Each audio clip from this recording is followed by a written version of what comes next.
दो नाफरमान बेटे और सांप की कहानी। एक बारा आदमी था, इसके दो बेटे थे। दोनों बेटे बहुत नाफरमान और निकम्मी थे। ये आदमी अक्सर अपने बेटों की नाफरमानी से बहुत परेशान रहता। एक दिन वो आदमी जंगल के रास्ते से अपने घर वापस जा रहा था कि इसने देखा दो सांप आपस में लड़ रहे हैं। वो सोचने लगा, मैं उन सांपों को अपने रास्ते से कैसे हटाऊं? अचानक इसके जहन में ख्याल आया कि अगर उन सांपों के सर पर गीला कपड़ा रख दिया जाए तो ये सांप अपने नाग मणि निकाल देंगे। इसने ऐसा ही किया। जैसे ही सांपों के सर पर गीला कपड़ा रखा, दोनों ने अपनी नाग मणियां निकाल दें और भाग गए। वो आदमी फौरन भागते हुए सांपों की नाग मणियां उठा लाया। फिर बाजार गया और वहां एक दुकानदार से पूछा कि उनकी क्या कीमत है। दुकानदार ने इसे बड़ी रकम देने की बात की।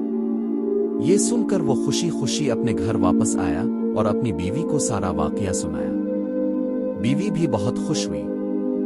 रात हुई तो सब सो गए। आधी रात को एक बेटा जाग गया। इसने देखा कि इसके बाप के सर के ऊपर कुछ चमक रहा है। वो करीब गया तो पता चला कि वो तो नागमणि है। वो खुशी से अपने दूसरे भाई को जगाता है। दोनों ने आहिस्ता से नाग मणियां चराईं और घर से भाग गए। सुबह जब माँ बाप जागे तो देखा कि नाग मणियां गायब हैं और दोनों बेटे भी मौजूद नहीं। दोनों बहुत परेशान हुए। बाप ने बेटों को ढूंढना शुरू किया।